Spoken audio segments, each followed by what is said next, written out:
Hey there, guys. You know how the Senate and Congress are trying to hold Secret Service, FBI, DHS, all those guys to account for the stupid things they've done and the misgivings and the screw-ups during the Butler, Pennsylvania attempted assassination? Well, it looks like those things are now going to be slowed down a little bit because of their actions on another assassination attempt. They need a little more time.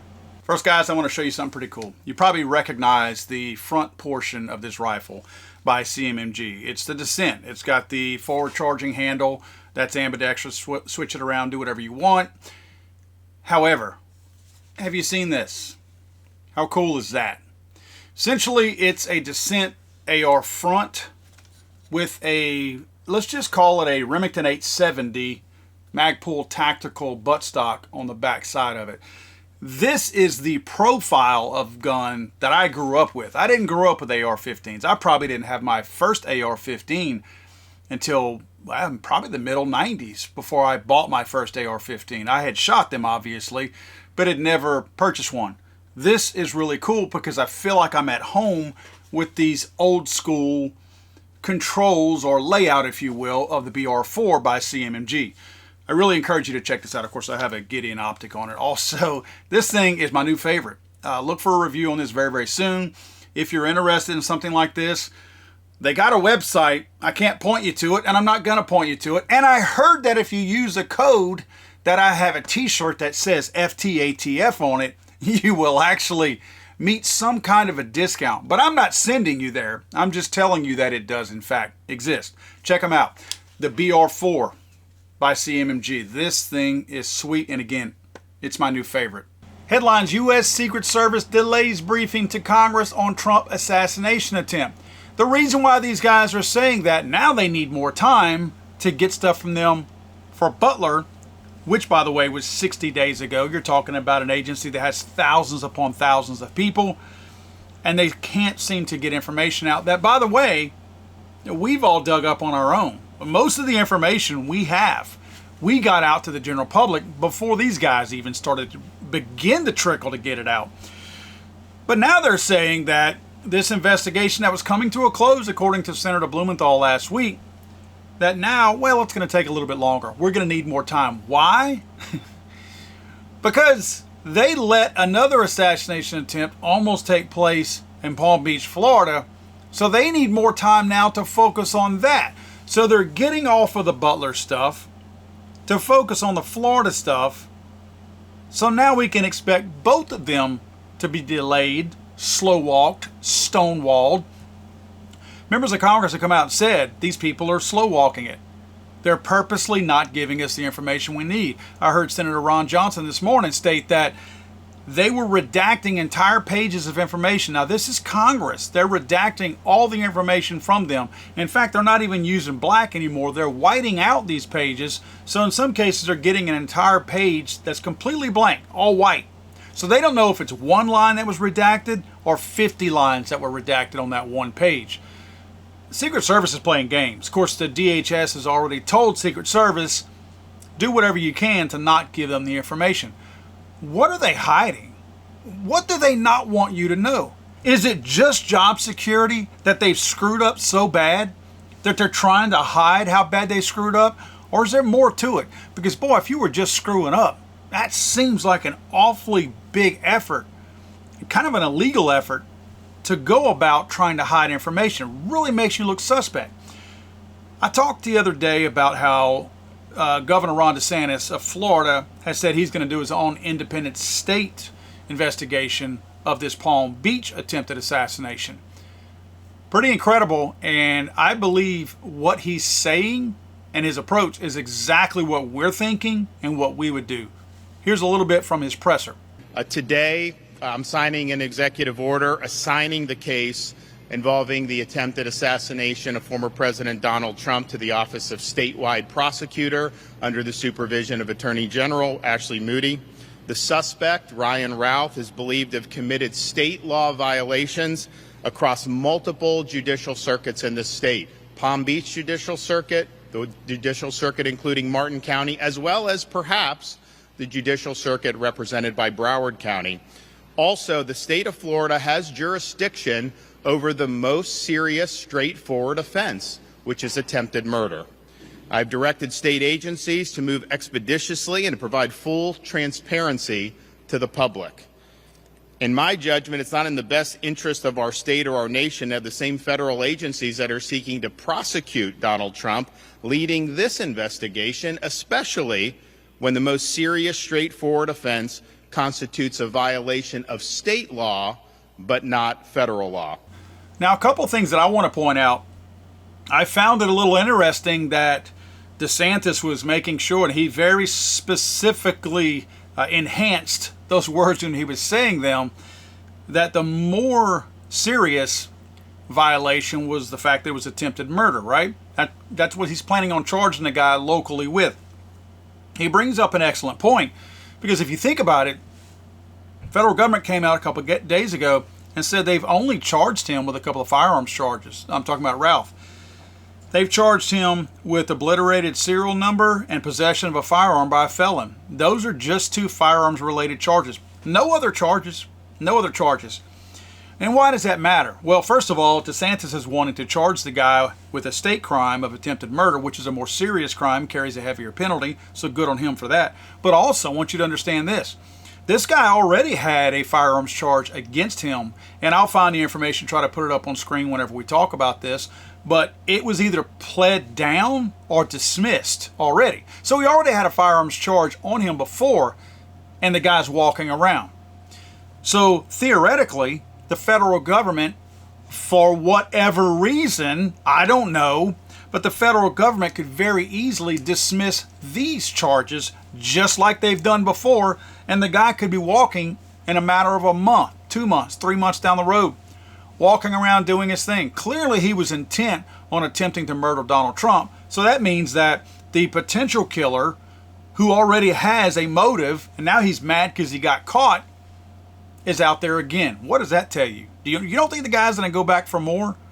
But that's what DeSantis is trying to do, prevent that, because he saw what the federal government already did letting this guy off the hook, and he's wanting to hit him with an attempted murder charge within the state of Florida, which again carries a much heftier penalty. Now, I like the way he talks about the FBI being the same federal agency that is attempting to prosecute Donald Trump for little petty crimes, but yet send him away to prison and lock him up for the rest of his life, being the exact same organization that would be in charge of and responsible for investigating and trying to find truth in fairness to Donald Trump, of being the same 2 organizations, or actually the same organization, I should say, conducting both. Really? You don't think there's going to be some bias somewhere? These people are trying to look out for justice for Donald Trump, if that's even possible in the FBI. And these people are trying to put this guy in jail because they don't like him. How can both of these groups of people work for the exact same organization and neither one is having any influence on the other? In fact, the wackos on the far left that are trying to put Donald Trump away from the FBI, those people shouldn't want the investigation to be run by somebody else because it might influence their own thing. So they should want that. I find it especially peculiar, unless this is just ego, and I don't think it's just ego, really odd that the FBI would be opposed to the state of Florida doing their own investigation. That's kind of strange, don't you think? Let's listen now to the Attorney General of Florida. Listen to some of the things she has to say too. We'll be looking into and investigating what happened when something went terribly wrong, when someone was allowed to remain on the periphery of a golf course in a tree line for 12 hours and get within 500 feet of the President of the United States. So that's part of the reason why they're not liking Florida too much right now, because she's pointing the finger, again, just like we all are. We all see it. It's right in front of our face, right? Secret Service not doing their job. She's asking the same questions we are that nobody else in the media seems to be asking. The state-run media is not asking these same questions, right? You notice that. She's asking, how did this guy get on the golf course, spend 12 hours there, and get within 200 or 300 yards of Donald Trump? How does that happen? Again, yesterday, Secret Service called this a textbook success story. But in this clip, she echoes the same points that Ron DeSantis made. It is awkward, to say the least, to have a prosecutorial agency and an investigatory agency that is bringing charges and seeking to put the victim away for life being the same agency and prosecutors that are going after the would-be assassin. Amen. I mean, how can you argue with that? She and Ron are exactly right. You can't possibly have no bleed over from one instance to the other and expect there to be absolute and total fairness and no bias whatsoever. Bull crap. I'm not buying it. And again, I have to ask, why do they care so much whether or not Florida conducts an investigation? Doesn't it help them to have an entire state, a big state like Florida that's very heavily funded, doing some of the own work that they are going to end up taking credit for anyway? So the FBI will take credit for a lot of what Florida does. This is what we found. Well, yeah, this is what Florida found. But I found this to be very interesting, what DeSantis says right here. Listen to this and we'll talk about it. I think back about what happened in Las Vegas back 6-7 years ago. We never got any answers about that. I think back about what happened in Butler, Pennsylvania. We've not gotten very many answers about that. I think that really erodes public confidence. And I think the Florida agencies working from local on up have an opportunity to do a thorough investigation and then to provide the truth about what's happening.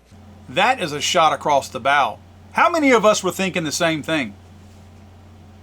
Been thinking it for years now. No real information. This super expensive investigation into Las Vegas. Now we're going to have $1 billion investigation into what happened in Butler, Pennsylvania with Donald Trump. And we're going to get a drip of information if we get anything. Like DeSantis said, do we know anything from Las Vegas? I'm not talking about motive. People keep saying, oh, we still don't know what the motive is. I'm not looking for the motive. The guy's dead. You don't know what the motive is. Even if you find certain writings or manifestos or whatever crazy stuff you want to link it to, until you hear those words come out of his mouth as to what the motive is, it's all speculation anyway. You don't know what that was. You can assume what his leanings were, but you still don't know the reason why. It could have been something that set the guy off that day, and I'm being sarcastic here. I'm just saying, you don't know what the motive is unless the guy tells you, this is why I did it, right? It's all speculation and supposition at that point. However, I don't care what the motive is.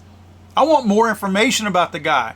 I want some of his medical records. I want a lot more information. I want to know why the FBI wouldn't let the ATF look at the firearms whenever they're supposedly the experts.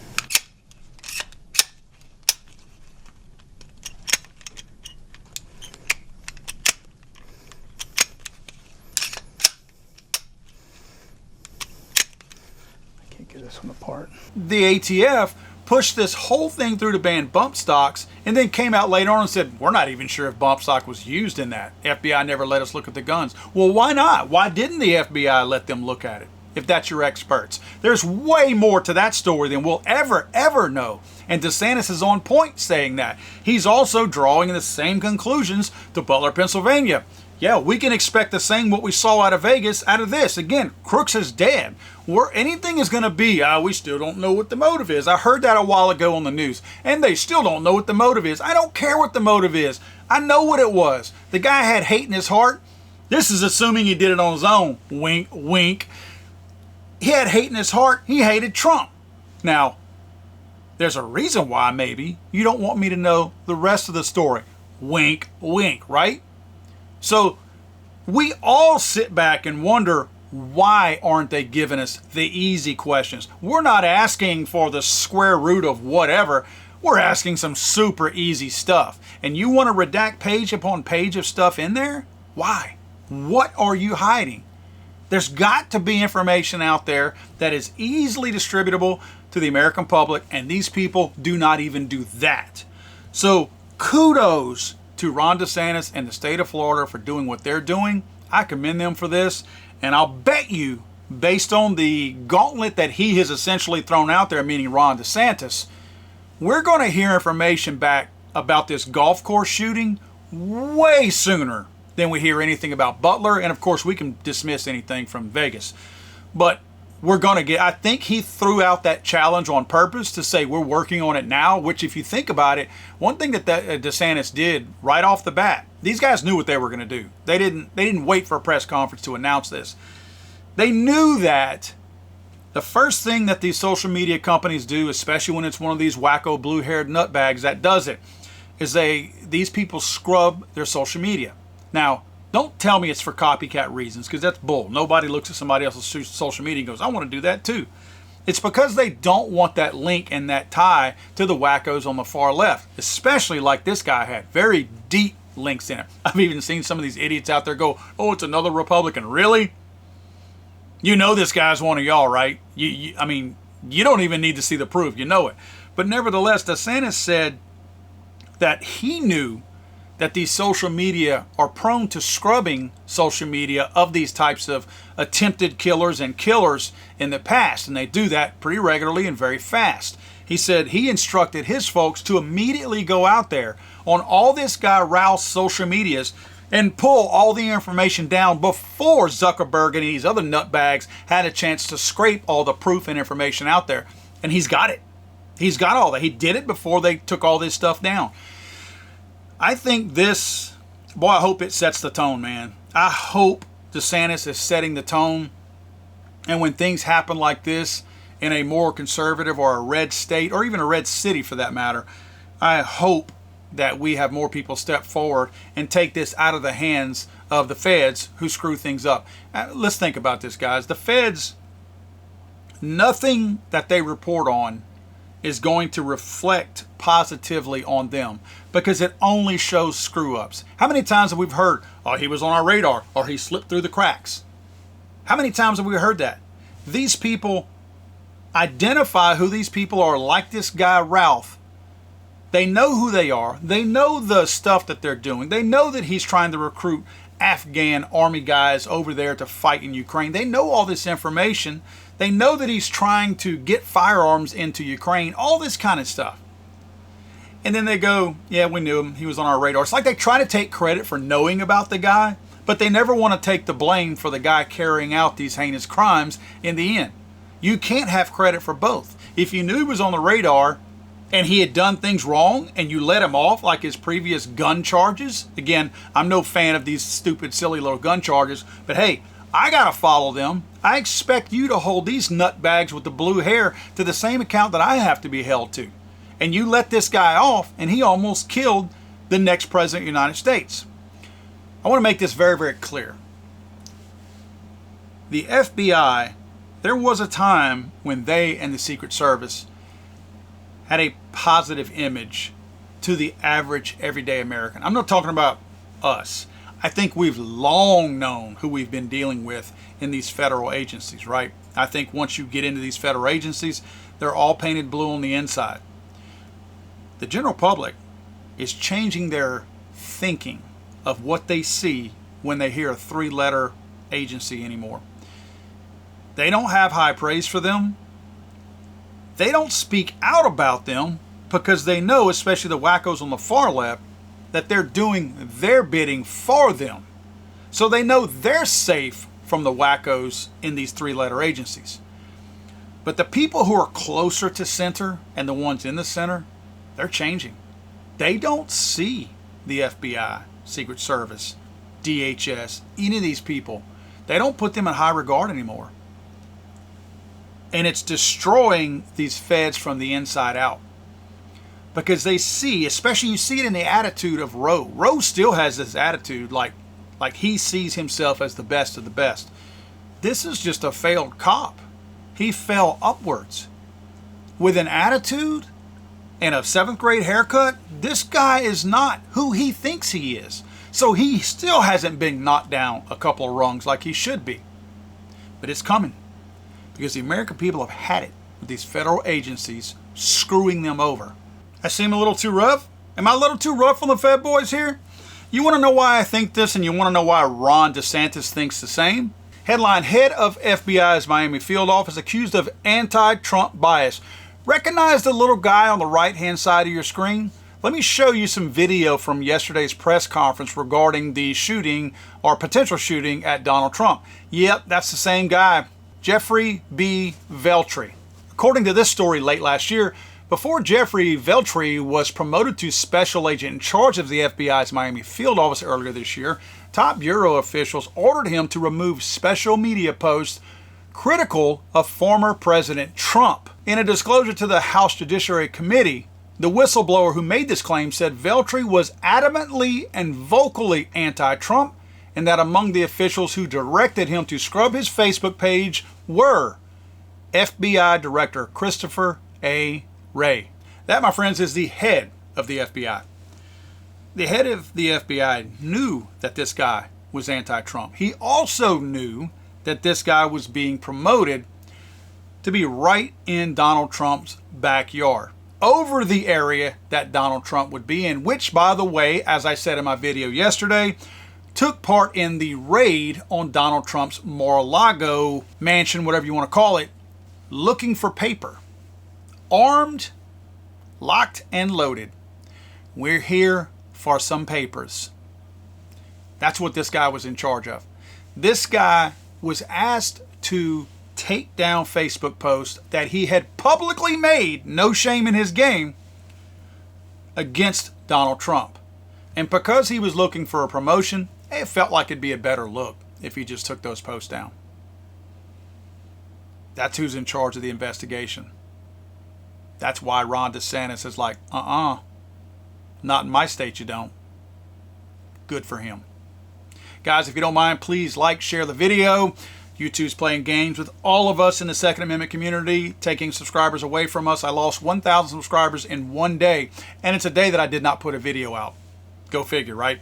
Please make sure you're still subscribed. Please ask your friends and family to subscribe as well, and please remember to like, share the video if that's at all possible. Thank you, guys. I will see you tomorrow. I don't understand the point that you're making. God save the Queen, man. I'm sorry, I thought this was America.